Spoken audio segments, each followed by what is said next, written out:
caminho. Esta mensagem é dirigida a todos os meus alunos, ex-alunos, futuros alunos e leitores. Quando eu comecei o meu seminário de filosofia em 1987, o objetivo principal era tentar formar uma nova geração de intelectuais brasileiros livre dos vícios que tinham transformado a vida intelectual no Brasil numa palhaçada comunista indigna da menor atenção, exceto como objeto de desprezo. As causas principais de tudo o que se passou no Brasil, na política brasileira, desde então, no passado já 20 anos, são para mim bastante evidentes. Em primeiro lugar, a deterioração da Igreja Católica, que a partir do Concílio Vaticano II foi sendo cada vez mais infiltrada por comunistas, uns mais ostensivos, outros mais camuflados, e que foi, aos poucos, perdendo toda a sua força espiritual e a sua capacidade de irradiar sobre a nação uma influência benéfica. Eu sei que hoje fica até difícil para as pessoas que nasceram já nas últimas décadas e que viveram dentro disso como um fato consumado, compreender de que eu estou falando. Mas para aqueles que ainda têm alguma recordação do que era a intelectualidade católica de todas as primeiras décadas do século XX, assim, e que tem ideia do poder, do vigor intelectual com que essa intelectualidade reagiu às tendências ideológicas brutais do século XX, pode medir a diferença entre o que a Igreja Católica era antes do Concílio Vaticano II e no que ela se transformou depois. Pode-se dizer que o Concílio realizou plenamente o programa traçado 30 anos antes, porque o Concílio foi em 1963, 30 anos antes foi traçado o programa da ação comunista para a Igreja Católica por Antônio Gramsci. Gramsci dizia: nós não devemos combater a Igreja Católica, nós devemos entrar nela, esvaziá-la do seu conteúdo espiritual e transformá-la numa caixa de ressonância para a nossa própria mensagem. E isto foi feito assim à risca e foi feito com um sucesso enorme. Eu hoje acredito que o concílio esteve muito perto de destruir completamente a Igreja. Destruir, em primeiro lugar, é claro que por dentro, destruir no seu espírito, na sua missão, no seu senso do dever milenar que tem para com Deus e para com os fiéis, diluir esse espírito num sistema alucinante de subterfúgios e desconversas que acabam por fazer do discurso católico nos últimos 30 anos nada mais do que um instrumento auxiliar da propaganda comunista no mundo. Isso aí sem exagero nenhum e sem retórica nenhuma. Só que às vezes é difícil as pessoas entenderem isso porque não tem a retaguarda histórica e não tem meios de comparação. Se nós sabemos o que era a vida intelectual católica naquela época e o que é hoje, a diferença é tão grande que já não parece se tratar da mesma entidade. Isto é algo que aconteceu de algum modo em todo o mundo, mas em nenhum lugar com tal profundidade e tal gravidade como no Brasil. Ao ponto de que, já há mais de 10 anos atrás, um dos grandes pensadores católicos do Brasil, o padre João Evangelista Martins Terra, dizia que a Igreja Católica no Brasil estava assim, à beira do cisma. E eu acho que esse cisma já aconteceu. Eu acho que a Igreja Católica no Brasil não tem nada mais a ver com a Igreja Católica no mundo. É só você ir entrar aqui nos Estados Unidos numa igreja qualquer, se tem uma missa, ouvir a pregação, você vê que você está no outro mundo. A mesma coisa na França, na Itália, etc, etc. Por toda parte existe um pouco de teologia da libertação, mas ela foi desarraigada por toda parte. Mas no Brasil ela veio para ficar e ela exerceu uma influência muito mais profunda, certo, do que a sua presença nominal deixa entrever. E a segunda causa foi, na esteira dessa decadência da Igreja Católica, foi a destruição da intelectualidade brasileira em geral. E se tornou, aos poucos, vamos dizer, apenas uma militância a serviço, seja da propaganda comunista ostensiva, seja, o que é pior, quer dizer, da diluição da mentalidade conservadora e liberal em fórmulas que, de um modo ou de outro, facilitam a penetração comunista. Um dos elementos mais graves dessa penetração é, quer dizer, a disseminação daquilo que eu chamo de pragmatismo supra-ideológico. Eu acabei de escrever um artigo sobre isso para o Diário do Comércio e creio que lá vocês podem encontrar maiores esclarecimentos a respeito. Mas só para dar um resumo, é esse o nome que eu dou a esta ideologia que acredita que todo elemento ideológico pode ser extirpado da vida social e tudo pode ser decidido por critérios pragmáticos, critérios de mercado, critérios técnico-científicos, etc, etc. Essa ideologia, que ela própria é uma ideologia, evidentemente, ela se disseminou muito rapidamente nos meios empresariais e, sobretudo, entre os chamados liberais, embora ela em si mesma, na sua origem, seja o que possa haver de mais oposto ao liberalismo, porque e também não tem nada a ver com pragmatismo no sentido de William James. Que no Brasil a palavra pragmatismo adquiriu o sentido, vamos dizer, uma espécie de praticismo imediato, que não é o espírito do pragmatismo de William James. E a verdadeira origem do pragmatismo supra-ideológico é, no fim das contas, o positivismo de Comte. Quer dizer, Comte acreditava praticamente numa eliminação da política. A sociedade seria entregue, vamos dizer, a tecnocratas que decidiriam tudo numa base, vamos dizer, da administração racional. Então, na medida em que o pragmatismo supra-ideológico infecta as próprias camadas liberais, e sobretudo as lideranças empresariais, o que acontece? Elas se tornam totalmente desarmadas para a luta política, porque elas apostam tudo na economia, tudo no progresso econômico, e em nome do progresso econômico colaboram até com os governos comunistas, como a gente vê agora acontecendo com o Lula. Todo o empresariado correndo para ajudar o Lula para que o Brasil progrida, porque eles acreditam piamente que se o Brasil progredir em qualquer país, progredir, ficar rico, etc., na base da economia de mercado, estará livre do socialismo, quando é exatamente o contrário. Quer dizer, o progresso econômico não vacina ninguém contra o socialismo, exatamente ao contrário. Nunca houve uma revolução socialista num país que estivesse economicamente declinando, só em países que estavam crescendo, a começar pela Revolução Francesa. A França era o país mais próspero da Europa, pelo menos 50 anos antes da Revolução. Do mesmo modo, a Rússia, nos últimos 50 anos do século XIX, a Rússia foi o país que mais cresceu economicamente na Europa. E justamente este crescimento é que produz, vamos dizer, a agitação socialista. Produz como? O próprio crescimento da economia produz automaticamente uma ampliação dos serviços estatais. Então você precisa recrutar as pessoas para a função burocrática. Então a função burocrática se torna, vamos dizer, um meio de ascensão social para muita gente das camadas populares.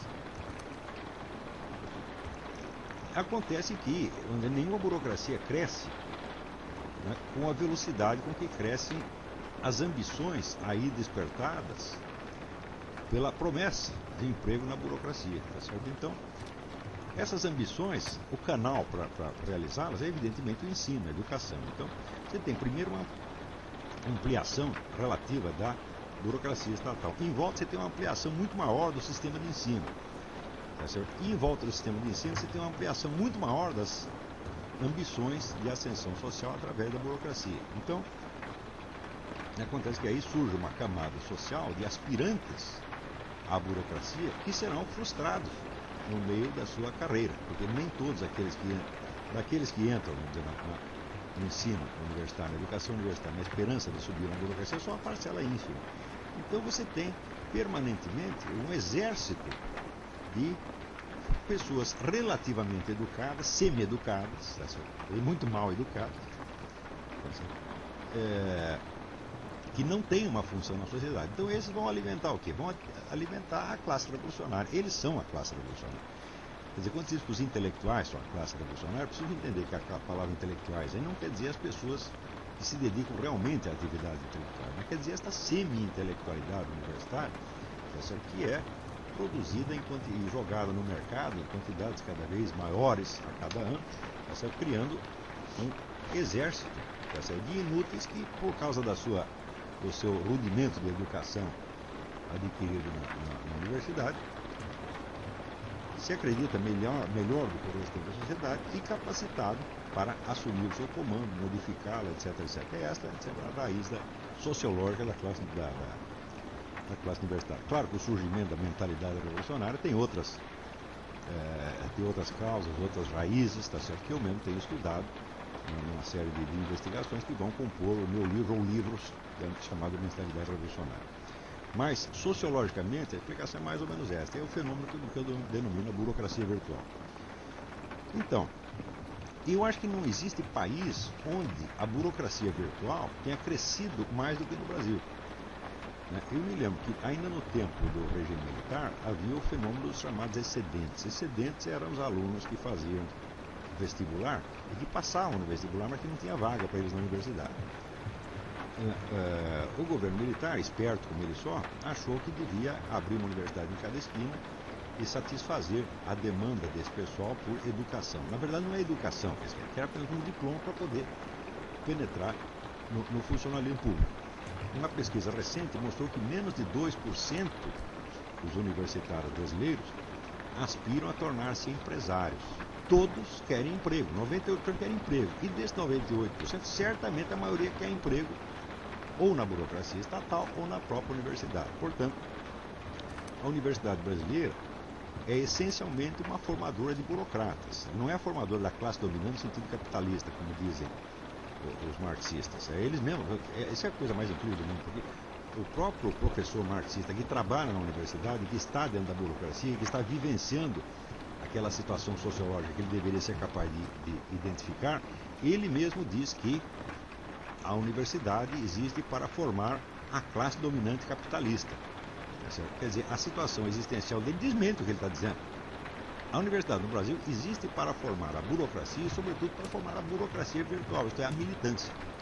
Então, de algum modo, a universidade brasileira estava destinada a se tornar aquilo que se tornou mais tarde, quer dizer, uma gigantesca escolinha do MST, onde a filiação marxista do indivíduo é suficiente para qualificá-lo como professor universitário e fazer dele, talvez até na opinião dos outros, um intelectual eminente. Embora sejam todos semi-analfabetos, como o Dr. Emir Sader, pessoas totalmente desqualificadas, dedicadas inteiramente à propaganda comunista mais vulgar, e pessoas que, digamos, nos 50 anos atrás, não teriam uma posição de destaque nem mesmo no meio comunista. Porque 50 anos atrás havia, de fato, uma intelectualidade comunista com alguma exigência. Hoje em dia, no Brasil, não tem mais nem isso. O Brasil é um país onde até um desclassificado como Espartinho de Moraes se torna um grande intelectual. Por quê? Porque escreveu meia dúzia de trabalhos de propaganda comunista e de estratégia comunista. Isso é tudo que ele fez. Tá certo? Então, com isso, ele se torna filósofo, era reconhecido como um grande pensador, etc. A Universidade Brasileira está repleta dessa gente. É claro que, a partir do instante em que aconteceu isso, em que isso se tornou um fato disseminado e dominante, onde praticamente não há mais lugar para ninguém, tá certo? Na universidade, a não ser para essas pessoas, é claro que o Brasil saiu da história intelectual do mundo. Se você comparar o que era a vida intelectual no Brasil nos anos 50, 60 com o que é hoje, tá certo? Você comparar um país do primeiro mundo com a Zâmbia. Não tem não tem medida possível aí de comparação. Não é isso? Vamos dizer, 30 ou 40 anos atrás, nós ainda tínhamos aí vivos, tinha o Gilberto Freire, tinha o Otto Maria Carpo, tinha o Zé Guilherme Melchior, tinha pessoas vamos dizer, de relevância mundial. O que não quer dizer que não tenha hoje, a gente tem agora mesmo tem o Bruno Tolentino, mas essas pessoas ficam totalmente marginalizadas, elas não aparecem, elas não ocupam espaço nos suplementos culturais, elas não são estudadas nas universidades nem nada. O grosso da vida intelectual, seja na universidade, seja nos suplementos culturais, é só ou propaganda comunista, vamos dizer, um pouco, às vezes, na melhor das hipóteses, camuflada de debate letrado, ou então é interpromoção, interbadalação, interbajulação entre figuras partidárias. Então quer dizer que a vida intelectual foi tornada instrumento de ascensão social para organizações comunistas que realmente dominaram o espaço. Então quando acontece isso, o país está morto. Aliás, o país, quando vamos dizer, se deixa seduzir pelo comunismo, é porque já está muito doente, já está muito decadente. Então é mais ou menos como o indivíduo se deixar seduzir pelas drogas. Quer dizer, a experiência das drogas é uma coisa que o negro faz quando ele já está, por assim dizer, com o pé na cova. Ele já está querendo se destruir, então a droga ajuda a se destruir mais rapidamente. O comunismo é exatamente a mesma coisa. É a tentação final, né, que completa uma descida. Ele está descendo para os infernos. Deixa chegar na porta do inferno e bate. Na hora que bate, ainda entrega a droga ou a carteirinha do Partido Comunista. Tendo visto essa situação naquele tempo e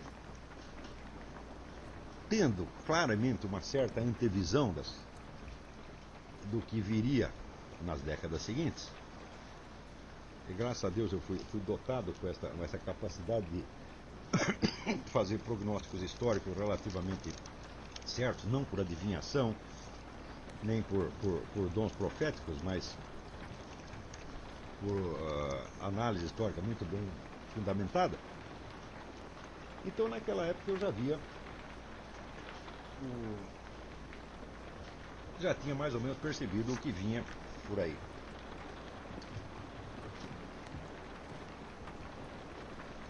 E foi justamente em vista disso que eu criei o meu curso, Seminário de Filosofia. Pois já que eu não podia interferir na situação da Igreja Católica, eu podia pelo menos ajudar a melhorar um pouquinho, a atenuar um pouquinho a segunda causa da debacle nacional, que é a decomposição da intelectualidade. Eu assinalei isso então para mim mesmo como uma missão de vida, assumir aquilo, consciente da dificuldade enorme do empreendimento, principalmente que eu percebi que nada se poderia fazer nesse sentido dentro da instituição universitária, seria preciso passar à margem dela.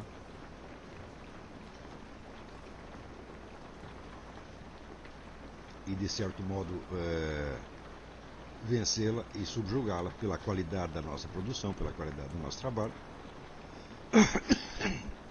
Então eu comecei com esse espírito, por assim dizer, missionário. No começo, as pessoas que se apresentavam para o curso nem mesmo entendiam qual era o objetivo daquilo. Porque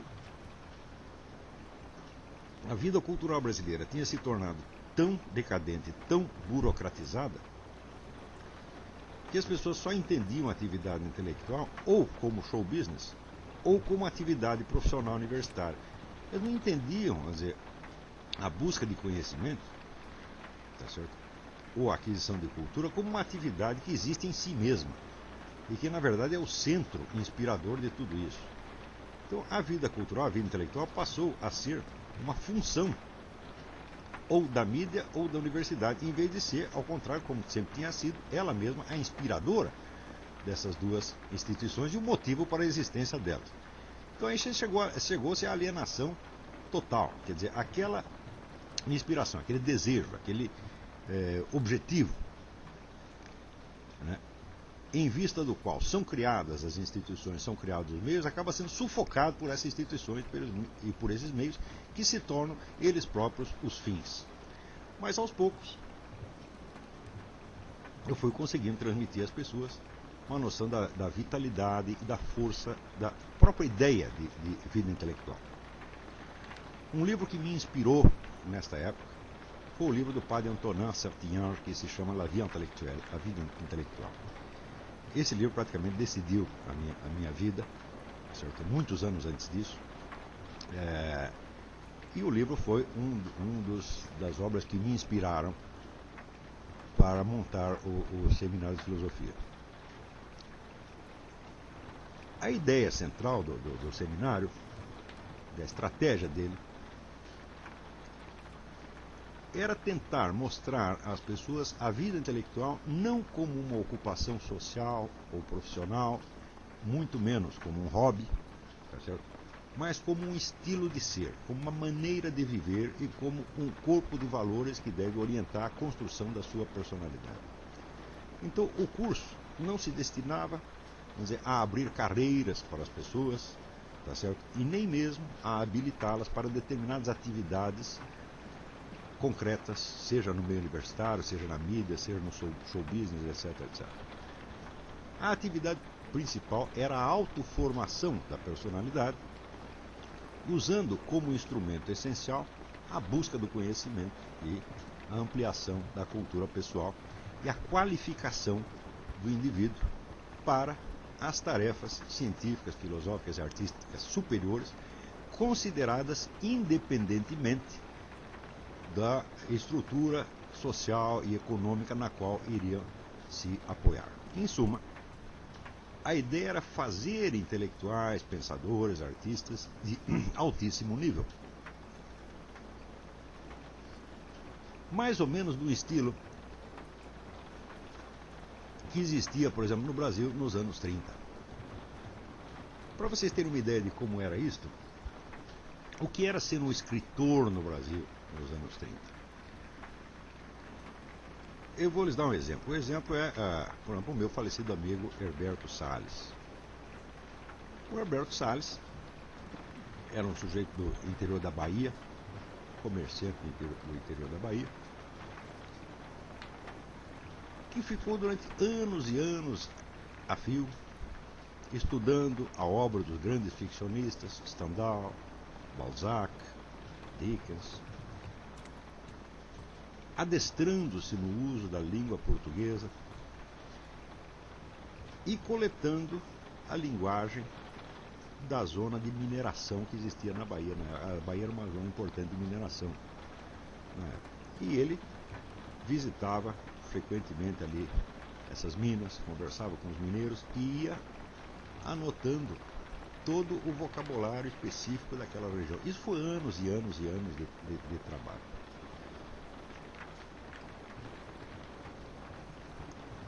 E com isso ele compôs um romance chamado Cascalho. Tá certo? Um romance que é de uma riqueza linguística absolutamente fora do comum.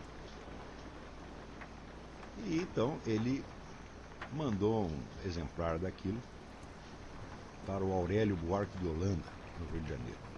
O Aurélio disse imediatamente: ó, menino, você vem aqui. Tá certo? Nós vamos ter que publicar esse livro.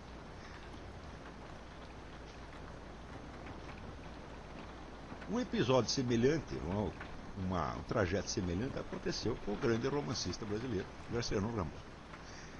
Graciliano Ramos era também um comerciante, só que em Alagoas, interior da Alagoas.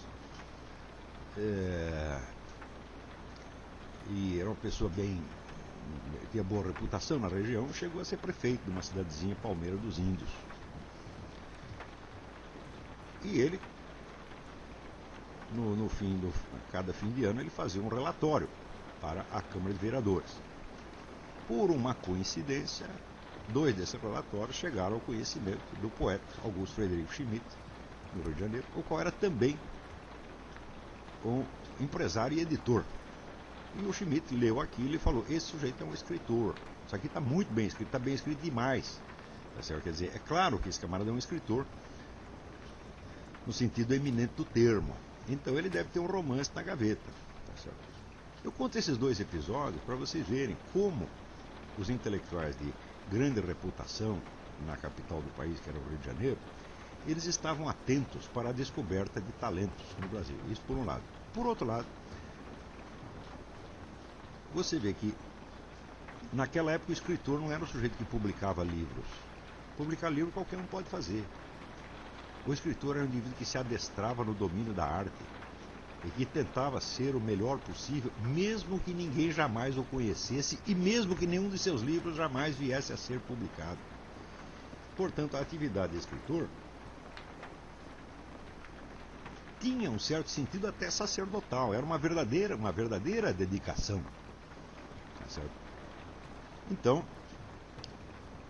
isso quer dizer que aqueles valores que eu tinha aprendido ali com o padre Sertian no livro A Vida Intelectual, eles não eram apenas uma coisa ideal, não, eram valores que realmente orientavam muitas pessoas, tá certo, na sua vida particular, pessoas que davam muito mais importância para ser escritores verdadeiramente, isso é, ter o domínio dos meios artísticos, do que para publicar um livro, dar entrevista, entrar para a Academia Brasileira, essa coisa toda.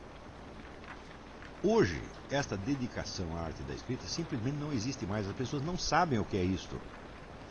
Se elas soubessem, então perceberiam o que aconteceu no Brasil nos últimos 30 ou 40 anos. Perceberiam que a literatura brasileira acabou. Tá certo? E que, no máximo, sobrou aquilo que se chamava vida literária. Né? Existe um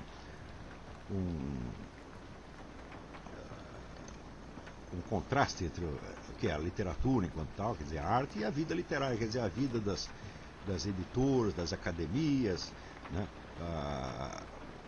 Os contatos sociais, etc, etc. Sobrou isto apenas. A atividade criativa, a literatura, acabou mesmo. Ela quase foi revigorada um tempo graças a este aporte fabuloso que foi a vinda do Bruno Tolentino, que é um indivíduo cuja carreira não é devida ao meio brasileiro de maneira alguma, porque ele viveu 30 anos na Inglaterra. E ele, com o que ele aprendeu lá, ele veio e deu esta injeção de vitamina na literatura brasileira, injeção que ninguém aproveitou. As pessoas viraram as costas aqui. Para você ver como o Brasil se tornou incapaz de assimilar a grande literatura, até os camaradas que em outras épocas eram capazes, se tornaram incapazes. Se você ler a crítica que o Wilson Martins, que é um crítico que outrora teve alguma consciência literária, fez do livro do Bruno, A Balada do Cárcere, onde a única coisa que ele reparou foi: isso aí é um protesto atrasado contra a ditadura. O livro não tem nada disso, o livro tem aspectos infinitamente mais importantes do que isso, mas olha no que este idiota vai reparar. Quer dizer, até pessoas que eram qualificadas perderam a qualificação para poder se adaptar mais ou menos à mentalidade reinante. Tudo isso pode ser resumido naquele famoso verso de Antônio Machado: "Quão difícil es, quando todo baja, no bajar também." Quer dizer, como é difícil quando tudo está caindo, você não cair também. Tá certo? Então, o meu seminário de filosofia foi feito para ajudar as pessoas que não quisessem cair, as pessoas que quisessem conservar a sua qualificação para a grande atividade intelectual, tá certo? Mesmo que não pudessem chegar a exercê-la profissionalmente. Note bem que Graciliano Ramos já tinha 40 e tantos anos quando Schmitt descobriu aqueles dois relatórios e desconfiou que o sujeito era um romancista escondido. Tá certo? Então, isso é para você ver que naquele tempo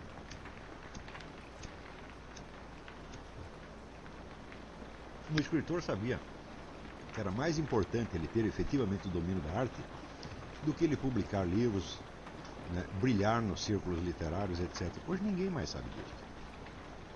Quer dizer, um sujeito que hoje em dia, tentasse aprimorar na arte literária sem publicar nada, hoje em dia seria tido como uma pessoa anormal, como um doente mental. Porque qualquer atividade que não tenha um encaixe social e econômico imediato é considerado ou loucura, ou hobby, ou gosto, arbitrariedade, frescura. Né? Ou seja, os valores efetivos da vida intelectual, da arte, etc., eles desapareceram, a pessoa não sabe mais o que é. Mas eu ainda sabia, ainda tinha alguma ideia do que era isso. Sabia que sem isso a cultura brasileira ia se tornar, né, toda essa galinhagem que se tornou, e que era preciso tentar preservar alguma coisa e, se possível, lançar sementes maiores para o futuro.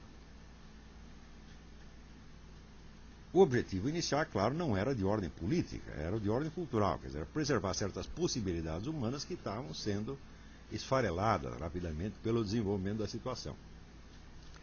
Mas é claro que a significação política disso logo aparece e ela se evidencia, por exemplo, no meu livro O Imbecil Coletivo, tá certo? Que é um contraste entre a vida intelectual tal como nós a praticávamos, tal como eu a praticava e eu a transmitia aos meus alunos dentro do seminário, e o que nós vimos em volta nos suplementos literários, nas academias, nas universidades, etc, etc. A diferença de nível entre o que nós fazíamos e o que estava ali em volta era assim, absolutamente brutal. Quer dizer que aquilo que no Brasil, em geral, se entendia como intelectual, como escritor, era o que nós considerávamos o analfabeto, o incapaz, o inepto total. Tá certo? Porque a nossa medida de qualidade, a medida de alta exigência, era muito maior do que esses camaradas conseguiram sequer imaginar. Você vê que entre os intelectuais eminentes que se destacaram nos últimos anos, está aí o senhor Emir Sader, que escreve Getúlio com LH, entendeu? E assim por diante. Né? Se vocês notarem, por exemplo, você pegar esse manifesto de intelectuais feito aí em defesa do Quartim de Moraes, e ver as notas que acompanham as assinaturas, vocês vão ver coisas do arco da velha. Quer dizer, você vai ver professor universitário que diz lá, escreve naziofascismo, outro que escreve, me chama de antiético, tá entendendo? E assim por diante, quer dizer, são analfabetos, não é semi-analfabetos, são analfabetos, tá certo? Absolutamente incapazes, tá certo? Então, são pessoas que não poderiam ser, eles poderiam ser no máximo professor primário de escola do interior, de escola isolada do interior, mas na melhor das hipóteses, tá certo? E, no entanto, estão aí como professores universitários e um fica alisando o outro. Asinum asinus fricat, quer dizer, um asno afaga o outro asno. É o que nós estamos vendo no Brasil. É uma calamidade intelectual como nunca se viu no mundo. Não há nada de parecido em país nenhum. Quando você vê situações, vamos dizer, de extrema decadência, decomposição cultural, como aconteceu na Alemanha entre as duas guerras, aquilo, comparado com a situação brasileira, parece uma coisa paradisíaca. Quer dizer, a produção intelectual alemã na época da decadência é um negócio maravilhoso comparado com o Brasil. Se você pega a Rússia antes da Revolução, que também foi um período de decadência, aqueles escritores, aquelas discussões públicas que havia na Rússia, então, comparado com o que tem no Brasil, nossa, parece a conversa dos anjos. Né? Então, eu sei que para quem está aí dentro do Brasil, a pessoa, vamos dizer, não há nada com que o ser humano não se acostume. Tá certo? Eu recomendo até um livro do Erich Maria Remarque, que chama Centelha de Vida, que é a vida num campo de concentração. Você vê que até no campo de concentração, quando você já está pesando 32 quilos, você entra pesando 80, dá um tempo você está pesando 32 quilos, né? Quer dizer, você já não se distingue do poste, fica difícil distinguir você e o poste, tá certo? Até aí você se acostuma, e você cria um cotidiano de alguma maneira, tá entendendo?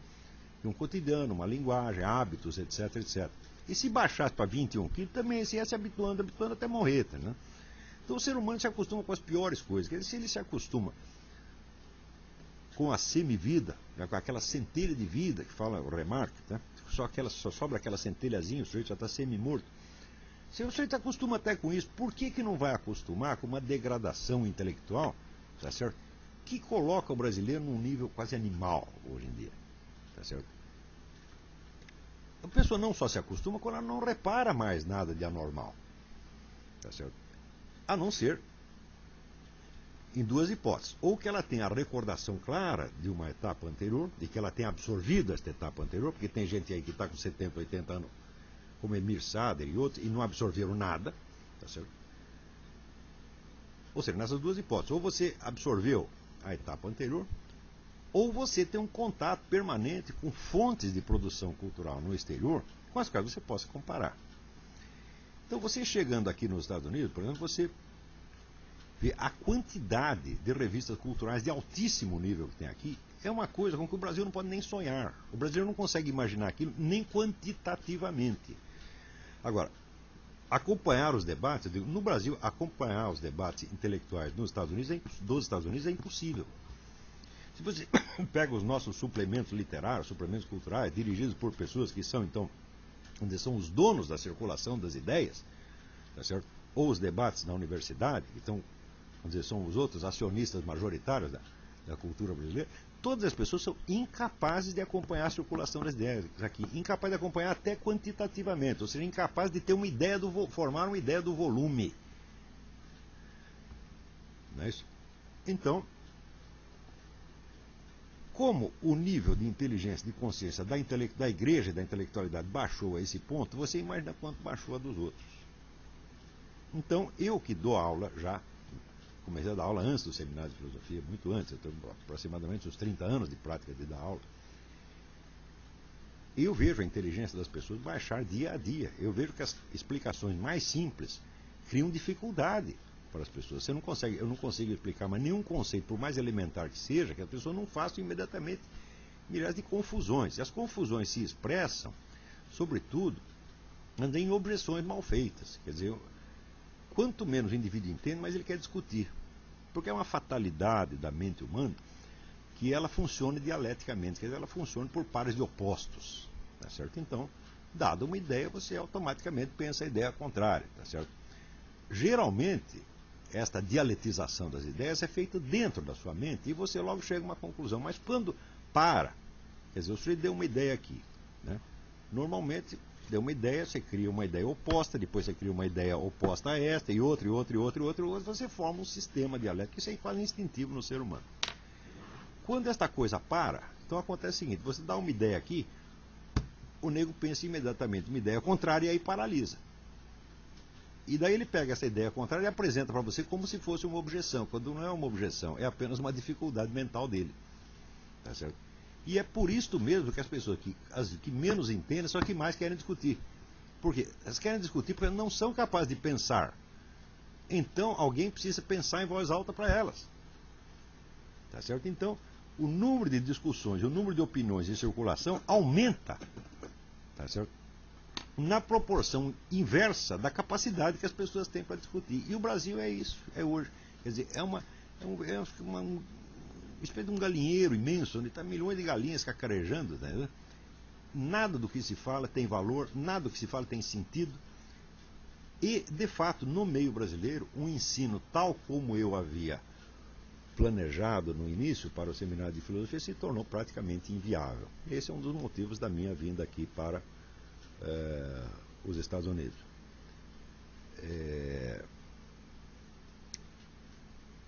Mas é claro que, tendo vindo para cá, esta atividade ela não parou. Eu continuo por videoconferência, através do programa Throughout Speak, e através, em parte também, através dos artigos. Tá certo? Se bem que jornalismo no Brasil também é aquilo. O jornalismo cada vez mais é feito para pessoas que não querem ler, que não gostam de ler. Então, os artigos vão ficando cada vez menor. Né? O espaço disponível é cada vez menor. Então, eu fico impressionado, porque eu comparo os artigos de hoje com aqueles artigos do Otto Maria Carpo que eu coletei para o livro dos ensaios reunidos. Tá certo?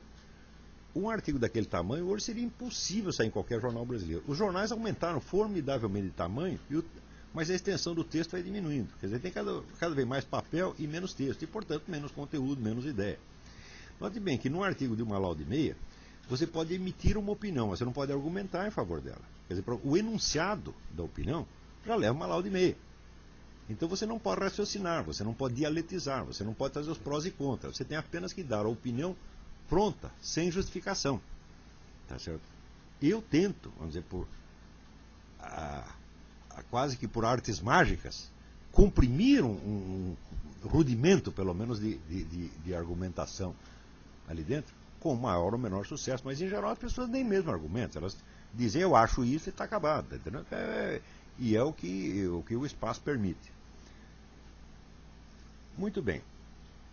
Mas, ao longo do tempo, eu vi que o ambiente social, cultural, mental brasileiro era tão hostil a vida intelectual tal como ela tinha sido conhecida em outras épocas, que a minha proposta mesmo era frequentemente mal compreendida pelos próprios alunos. Porque tinha muita gente que passava ali pelo curso, gostava até do curso, porque aquilo o animava, dava vamos dizer, tirava o sujeito do ambiente de estupidez cotidiana e lhe mostrava, vamos dizer, a existência de um outro mundo de conhecimento, um mundo luminoso, assim, o sujeito gostava de ver aquilo. Mas se você gostar de ver e você querer conquistar aquilo para você, é outra coisa, tá certo? Então, em primeiro lugar, havia esse defeito que eu vou chamar o diletantismo. Quer dizer, o nego que ia na aula, de certo modo, alguns diziam, eu venho aqui para recarregar as baterias. Quer dizer, ele ia lá, levava uma injeção de inteligência, se sentia inteligente por 15 minutos, e aquilo lhe dava um certo ânimo de continuar vivendo, tá certo, o resto da semana. Né? Outros que eram um pouco mais estudiosos, esforçados, eles vinham ali com a ideia de entrar na vida intelectual, não no sentido que eu estava propondo, mas no sentido da atividade social correspondente. No sentido que eu estava propondo, tá certo? A qualificação pessoal era tudo. E a atividade externa era nada. Era uma coisa para deixar para depois, quando viesse. Então eu falava, olha, vocês têm que se preparar durante 20 ou 30 anos, em silêncio, com modéstia, tá certo? Com dedicação, com humildade, tá certo?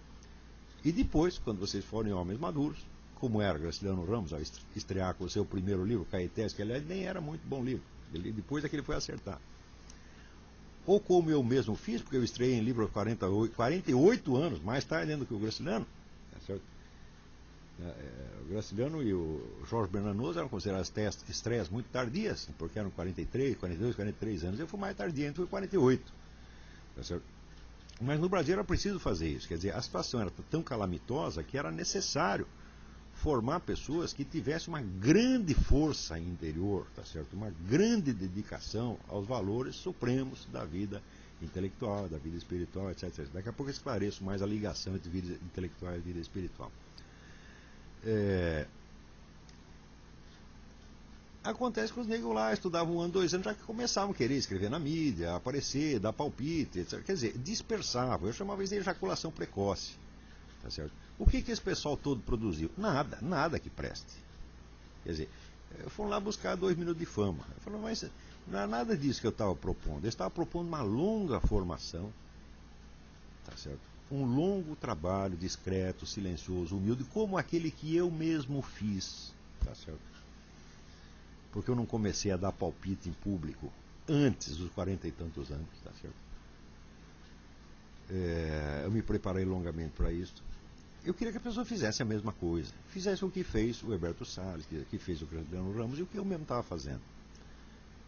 Ou seja, uma vida de dedicação com um espírito verdadeiramente missionário. Né? E eu vi que ninguém praticamente pegou isso. Por quê? Porque o ambiente brasileiro era aquele ambiente de excitação superficial, imediatista, onde praticamente o ritmo da televisão, o ritmo do jornalismo cotidiano, determina a vida das pessoas. Curiosamente, nos anos 70, eu tinha escrito num suplemento cultural que eu fiz uma vez para um semanário que existia em São Paulo, nem sei se existe mais, Jornal da Semana.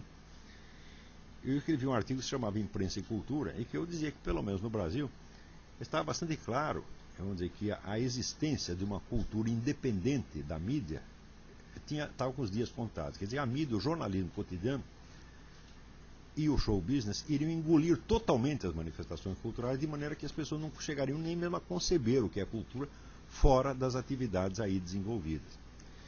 Ou seja, só entende a cultura como uma atividade social, não como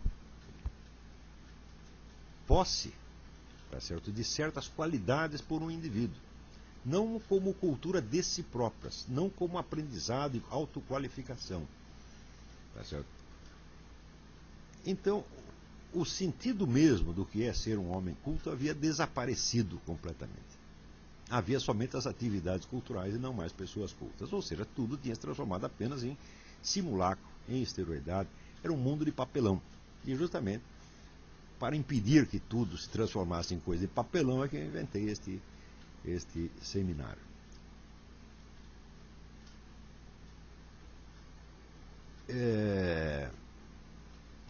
Eu não posso dizer que eu fracassei totalmente neste empreendimento. Teve duas ou três pessoas que mais ou menos pegaram o espírito da coisa, mas a maioria não pegou, não. A maioria ainda acha que está ali, faz aquele curso, ele adquire algumas técnicas, porque o brasileiro tem essa coisa da técnica, né? Por exemplo, o pessoal acha que adquirir cultura não é você formar novas ideias, novas percepções da realidade, aprofundar a sua percepção, aprofundar a sua compreensão, aprofundar a sua, vamos dizer, consolidar a sua maturidade. Não.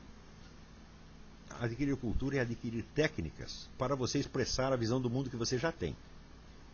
Tá certo? Então eu vejo que muita gente, por exemplo, não entende A do que eu estou dizendo, mas me escreve assim dizendo: admiro muito a sua técnica, né? A sua técnica de persuasão. Chega a ser cômico, né? De tudo que você está fazendo, o indivíduo pega aquilo que ele acha que é uma técnica de persuasão. Então, o que se entende por cultura no Brasil é uma estupidez tecnicamente qualificada. Tá certo? Tecnicamente qualificada para quê? Para brilhar em público, para influenciar pessoas, etc, etc. Então, é claro que isso é de uma degradação moral, intelectual imensurável. Tá, isso não é uma coisa que nem vale a pena discutir, porque é tão baixo que não merece nem atenção. Mas eu vejo que, no decorrer dos tempos,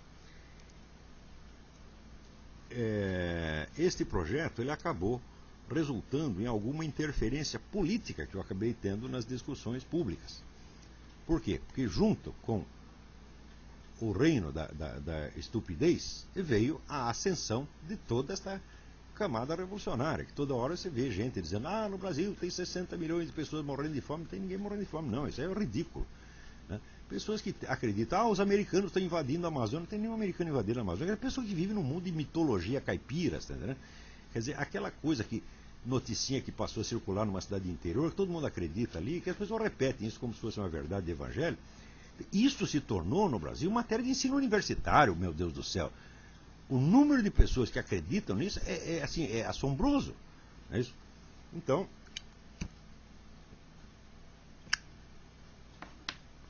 e não adianta absolutamente você avisar as pessoas disso aí. Tá certo? Quer dizer, qualquer besteira que seja colocada em circulação pela propaganda comunista é automaticamente aceita pela universidade, por toda a mídia, tá certo? E pela opinião pública letrada, entre aspas, do dia para a noite, como se fosse uma verdade definitiva. Não está aí a Folha de São Paulo dizendo que centenas de milhares de mulheres morrem anualmente de abortos ilegais? Quando você vai ver as estatísticas do SUS, o número de mulheres que morrem de aborto ilegal no Brasil por ano é 6, 7, 8 pessoas. É exatamente isso, tá certo? Né? E pior, quando a gente vai ver quais são as entidades que fomentam os abortos ilegais, são as mesmas que fazem campanha pela legalização do aborto. Então é claro que tudo isso é uma mentira sórdida, que as pessoas que fazem isso deviam estar na cadeia, tá entendendo? As pessoas que alardeiam isso, inclusive esse ministro da Saúde tinha que estar na cadeia, porque é propaganda enganosa para obter vantagem política, é claro que é um crime, tá certo? Então, mas essas coisas são acreditadas no Brasil automaticamente. Por quê? Porque as pessoas se tornaram burras, muito burrinhas. Você não tem ideia da diferença de nível entre o brasileiro letrado e qualquer pessoa aqui dos Estados Unidos. As meus vizinhos aqui, uma é enfermeira, a outra é, por exemplo, bombeira aposentada, a velhinha, né? A outra é corretora de imóveis. As pessoas têm um nível de informação, tá certo? Um nível de compreensão das coisas que no Brasil, professor universitário não tem. Você conversa com o funcionário do banco aqui, parece que está conversando com o professor universitário. No Brasil, conversa com o professor universitário, está conversando com o lixeiro. Tá certo? O lixeiro não. O emissário não tem nível de lixeiro, tem nível do lixo. Tá certo? Se você interrogar o lixo, vai falar que nem o emissário. Tá certo? Então, o que está acontecendo no Brasil é uma calamidade. Agora, como, vamos dizer, já faz parte dessa mesma doença a convicção de que a vida real é uma coisa e a cultura é outra, Então as pessoas acham que tudo pode melhorar no Brasil, pode melhorar a economia, melhorar a sociedade, melhorar a política, etc, etc. E depois de tudo isso melhorar, nós vamos pegar um negócio chamado cultura, como se fosse a cereja em cima do bolo, e botar ali. Essa visão é absolutamente psicótica. Quer dizer, como é que o nego pode primeiro resolver todos os seus problemas e depois se tornar inteligente? Não teria que ser o contrário, ele primeiro se torna inteligente, daí você vai resolver os problemas. Então, o único problema urgente que tem no Brasil, tem dois problemas. Tem o problema espiritual e tem o problema intelectual. O espiritual significa sanear a igreja. Pegar todos esses vagabundos comunistas que se infiltraram e botar para fora. Eu me recuso a chamar um desses caras de eminência. Tá certo? Então, vamos dizer, eminência é sua mãe, você está entendendo? Quer dizer, como que você vai pegar esses camaradas que são evidentemente comunistas infiltrados? Tá na cara, só tá escrito na testa, eu sou comunista. Tá certo? Ora, quem é comunista ou colabora com o comunismo está automaticamente excomungado, de acordo com o decreto de Pio XII, que foi depois, vamos dizer, confirmado por João XXIII. Qualquer colaboração com o partido ou regime comunista é excomunhão automática. Então, se eu estou conversando com um negro, eu sei que ele já é um excomungado, ou seja, ele não é sequer um membro da igreja e está lá vestido de cardeal, eu vou tratar de eminência? Ora, que palhaçada é esta? Não tem eminência nenhuma ali, pô.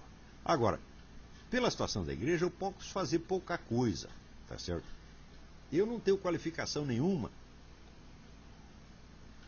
para fazer pregação religiosa, nem para converter os infiéis, etc. O meu campo não é esse, meu filho. O meu campo é o da educação do intelecto. E o intelecto é a coisa básica, inclusive para a atividade religiosa. Por quê? Porque aquilo que você crê depende daquilo que você entende, meu filho. Tá certo? Quer dizer, você não pense que o simples fato, tá certo, de você subscrever certos artigos de fé torna você um cristão. Não torna de maneira alguma. Tá certo? Porque o cristianismo seu, ele vai estar em duas coisas. Ele vai estar no conteúdo dos seus pensamentos efetivos, aqueles pensamentos que você tem por dentro, e vai estar na substância das suas ações reais. Ora, se você tem pouca consciência de si, tá certo? Se a sua vida mental é apenas uma superfície, uma tela de superfície, tá certo? Em cima de uma confusão inconsciente, medonha que tem dentro de você, e se você vive só na superficialidade, no falatório, e não tem ideia das camadas mais profundas da sua personalidade, você não sabe o que você está fazendo. E você não sabe nem quais são os seus pecados. Você não se conhece. Sem o autoconhecimento não existe cristianismo. Por quê? Existe no cristianismo um sacramento que se chama confissão. Como é que você pode confessar se você não sabe o que você fez, e não sabe o que você pensou, e não sabe qual foi sua intenção? Como é que você pode confessar se todo o conteúdo dos seus pensamentos é só falatório ouvido e não tem nenhum aprofundamento na realidade da sua alma? Tá certo? Então, isso quer dizer o seguinte, se você não tiver educação para isso, você não vai ser cristão coisíssima nenhuma, você vai pensar que é. Pode ser até que Deus, na sua infinita misericórdia, aceite esse seu simulacro de devoção, porque diz, coitado, você é uma besta mesmo, mas não entende nada, então vamos botar ele pelo menos, a gente, né, mete o nego aqui no purgatório um tempo para ver se ele melhora, tá entendendo? Mas garanto para você que no purgatório o que tu vai ter que fazer? Tu vai ter que estudar para ver se você adquire um pouco de consciência. No sentido em que eu formulei o seminário de filosofia, a aquisição de cultura e da qualificação intelectual era uma só e a mesma coisa que o aprofundamento e maturação da consciência individual. Consciência moral, sobretudo. Consciência moral não quer dizer que você vai ser santinho. Tá certo? Não é isso. Isso é outra parte do negócio. Não é bem a educação moral, mas a formação o despertar da consciência moral. Tá certo? Não quer dizer que você vai ser santo e que nós vamos ter que fiscalizar a sua conduta e vamos te condenar pelos teus pecados. Né? Não fazemos nada disso. Eu estou pouco me lixando para isso. Tá certo? Só uma virtude nós vamos ter que cultivar aqui. E só uma virtude era visada pelo meu seminário de filosofia. A virtude da sinceridade, porque a sinceridade é a base da inteligência. A inteligência é a capacidade que o ser humano tem de captar a verdade. Você não pode captar nenhuma verdade sobre a sociedade humana, sobre a história, ou mesmo sobre as ciências, tá certo? Se você não é capaz de captar a sua própria verdade. E a sua própria verdade se traduz na narrativa que você faz dos fatos internos e externos da sua vida para você mesmo e para o próprio Deus. Por que para o próprio Deus? Porque Deus é o observador onisciente que não permite que você se engane. Quando a Bíblia diz assim, aquela expressão, Abraão caminhava diante de Deus. O que quer dizer que Abraão caminhava diante de Deus? Quer dizer que Abraão estava consciente de que Deus sabia o que ele estava fazendo, o que ele estava pensando, e que Deus sabia mais sobre ele do que ele mesmo. Portanto, na medida em que ele se abrisse para Deus, ele não ia mostrar para Deus só aquilo que ele sabia de si mesmo, mas aquilo que o próprio Deus estava lhe revelando dele mesmo nessa mesma hora. Quer dizer, quando você conta a sua vida para Deus, Deus conta para você muito mais sobre você mesmo do que você poderia contar para ele. Então, a sinceridade e, portanto, a confissão é a técnica do aprendizado, é a técnica fundamental da filosofia. Isto aí você aprende não só no cristianismo, você aprende com Sócrates também.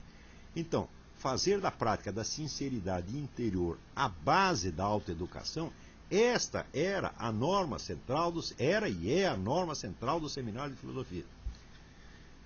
Só que isto não serve para pessoas que estão a fim ali ou de se divertir ou de recarregar suas baterias, mas somente para pessoas que entendem que a atividade intelectual assim concebida é uma atividade voltada para a salvação de um país que está se desgraçando. É a qualificação de pessoas para o exercício de uma função de emergência. Portanto, é uma educação para pessoas que estão dispostas a entrar nisso com o verdadeiro espírito missionário. Se as pessoas entendessem isto, tá certo? Entenderiam que esta proposta não é para você se divertir de vez em quando, e nem para você assistir 2 ou 3 aninhos de aula, e daí sair procurando, eu vou agora fazer um curso de mestrado, eu vou agora pegar um diploma de não sei o quê, eu vou ser professor não sei aonde. Eu não estou interessado em ajudar pessoas a progredir dentro de uma profissão decadente, estúpida e corruptora. Eu estou interessado em fazer pessoas e não dar qualificação profissional. Qualificação profissional, meu filho, você trabalha em qualquer coisa, você arruma um emprego no posto de gasolina, vai ser comerciante, como foi o Roberto Salles ou o Graciliano Ramos, até quase 50 anos. Quer dizer, se eles podiam ter uma profissão humilde, ser grandes intelectuais, grandes artistas como foram, por que você não pode também? Por que você logo precisa brilhar, ser professor, doutor, PhD, seja no Brasil, seja no exterior? Eu não vou, vamos dizer, dar o melhor de mim, aquilo que eu juntei, criei, tá certo? E aprendi durante 30 ou 40 anos, para ajudar moleque a subir na vida. Isso aí é carreirismo barato. Tá certo? Então, vamos dizer, o que nós precisamos neste seminário, tá certo? São pessoas que têm uma noção da altíssima missão da vida intelectual. Entendem que ela é nada mais, nada menos do que apostolado leigo. Tá certo? Ela parte da atividade cristã, parte integrante. E muitas vezes uma parte muito mais importante do que esses padres e pastores estão desempenhando aí. Agora, não é porque eu não estou falando em linguagem de Bíblia, não é porque eu não estou falando em linguagem religiosa, que a minha atividade não é apostolado. É apostolado sim, meus filhos. E vocês têm que entender isto. Tá certo? Frequentemente, mais importante e mais vital do que você ficar rezando na igreja, tá certo? E juntando dinheiro para a coleta da igreja.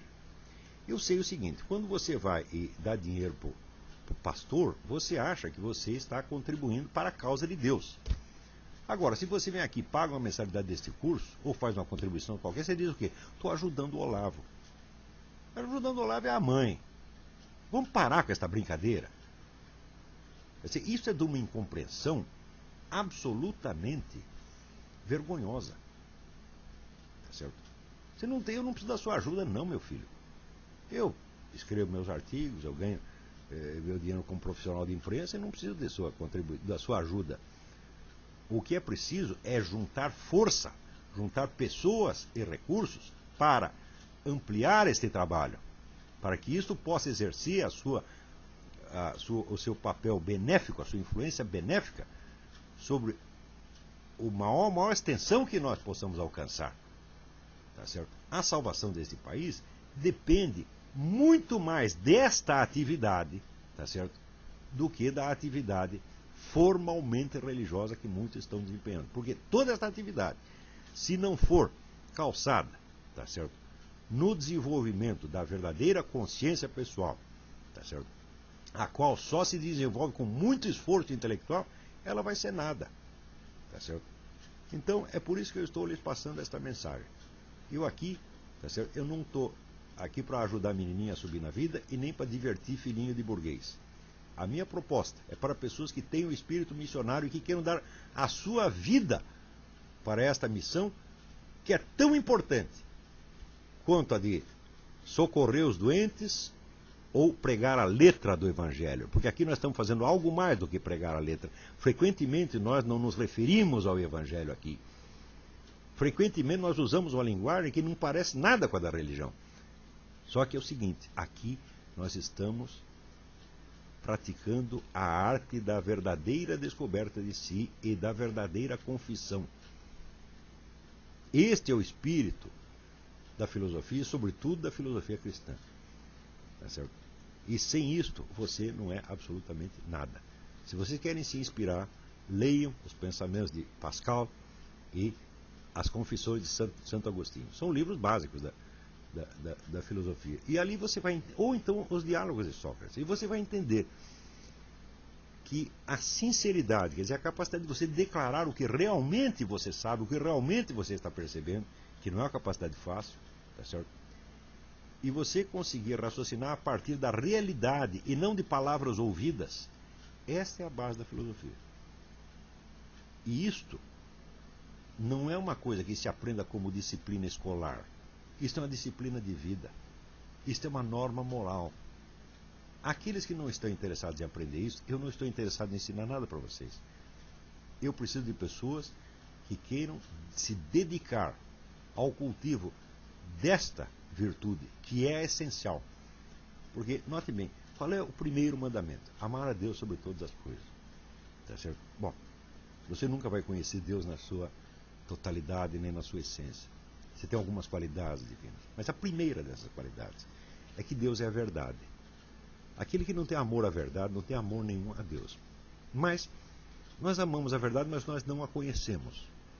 Então, o amor à verdade não é o amor a uma crença pronta. Não é o amor a certas frases que você acha que são verdadeiras, nem mesmo frases da Bíblia. O amor à verdade é a busca da verdade e a abertura do coração para aceitar a verdade tal e como ela se apresenta. Isso é uma disciplina de vida. Muitas vezes, esta disciplina, que é muitíssimo exigente, ela pode coexistir na pessoa com os piores defeitos de personalidade. Tá certo? Mas, aos poucos, ela mesma vai irradiando para o restante da personalidade e a pessoa vai melhorando. Eu tenho centenas de alunos que disseram a mim, são depoimentos, de como eles foram melhorando em todos os setores da vida. Vão se tornando mais honestos, mais consistentes, mais sinceros para com eles mesmos e com os outros. Tá certo? Ou seja, o método que eu uso aqui, ele funciona. Tá entendendo? Agora, ele funciona, não basta só eu ter o método certo. É preciso que o aluno venha com a intenção certa. Porque a educação é uma arte na qual o professor só cria o instrumento. A educação não é praticada pelo professor, a educação é praticada pelo aluno, meu Deus do céu. Quer dizer, a minha função aqui é como se fosse, vamos dizer, a do empresário de boxe. O empresário de boxe ele não vai subir lá no ringue e lutar. Não, o que ele faz? Ele monta o ringue, ele cria o espetáculo, atrai o público, tá? E dá o treinamento para os caras, daí eles têm que lutar. Tá certo? Agora, se você não quer lutar, se você quer ser só espectador, então o seu lugar de fato não é nesse seminário. Mas note bem, o Brasil precisa urgentemente de uma geração de pessoas mais consistentes, mais firmes, mais verdadeiras, que possam, discretamente e em segredo, ir aprendendo as coisas e criando uma consciência mais firme. Tá certo? Daqui 30, 20 ou 30 ou 40 anos, ou 10, vamos ser otimistas, as pessoas podem criar uma nova cultura brasileira. Não dentro do establishment cultural e editorial, não dentro da mídia e não dentro da universidade. Tá certo? Simplesmente criar essas coisas. Pode crer que tão logo haja obras que testemunhem esta conquista interior, elas terão uma força por si, elas se irradiarão por si. Tá certo? Como diz o Cristo, ninguém acende uma luz para escondê-la. Então, logo você tiver acendido, vamos dizer, a luz da sua consciência, e ela tenha iluminado a parcela da realidade, e você esteja em condição de verbalizar isto, tá certo? Não de dar opinião, porque dar opinião você pode dar agora, mas de verbalizar uma efetiva experiência interior da realidade, tá certo? Nós teremos criado uma nova cultura brasileira e ela se superporá a esta falsa cultura automaticamente, sem você precisar fazer nenhum grande esforço de propaganda. Esta era a minha esperança quando eu comecei o seminário de filosofia e é nela que eu aposto ainda. Mas é claro que hoje eu estou mais velho e cansado e tive muitas desilusões no curso deste esforço, tá certo? Mas é a isso que dediquei a minha vida e eu não vou mudar de caminho, né? A pior coisa do mundo é o sujeito dar certo na coisa errada, tá certo? Eu só quero dar certo numa coisa, e minha coisa é esta. É a atividade da filosofia e da educação, na qual, vamos dizer, o jornalismo pode servir às vezes como um instrumento auxiliar, mas só como um instrumento auxiliar, e aliás muito, muito precário. Então este é o apelo que eu estou fazendo a alunos, ex-alunos e futuros alunos, leitores, que venham a este seminário, venham aprender as coisas que eu tenho para ensinar, mas venham com o espírito missionário, não venham com o espírito de se divertir ou com o espírito de seguir carreira universitária. Tá certo? Eu estou pouco me lixando para a sua carreira universitária, para a sua profissão. Se você não sabe como ganhar dinheiro por você, então, meu filho, você não tem qualificação para você estudar. Porque a primeira coisa é o homem aprender a sustentar. Ele tem que ter um emprego e tem que se sustentar, tá certo? Depois disso, ele pode, vamos dizer, se dedicar a alguma atividade básica, tá certo? Então, não tente adquirir qualificação profissional aqui. Claro que você vai ganhá-la também, mas vai ganhar como uma espécie de fringe benefits, tá certo? Não faz parte da substância do que eu estou ensinando, tá certo? A minha ideia aqui é formar seres humanos conscientes e qualificados para a vida intelectual por ser portadores da virtude e da sinceridade. Sinceridade não significa você sair contando a sua vida para todo mundo, você não precisa contar para ninguém. Você vai contar para você mesmo e para Deus. Porque é também o verso de Antônio Machado: quien habla solo espera hablar a Deus um dia. Aquele que fala consigo espera falar para Deus um dia. Falando consigo mesmo, investigando a sua realidade, confrontando com a realidade em torno, tá certo? Você vai adquirir uma certa consistência de discurso, tá certo? E você vai aprender a reconhecer a sua própria voz verdadeira, que vem de dentro, tá certo? E aí você pode até falar para Deus, com certeza de que Deus está te ouvindo. Fora disto, é tudo blá blá blá, tá certo? Então, fica aqui esta minha mensagem que eu vou divulgar por todos os meios que eu disponho, meu site, passar pela internet. Espero que seja ouvida e compreendida. Muito obrigado a todos.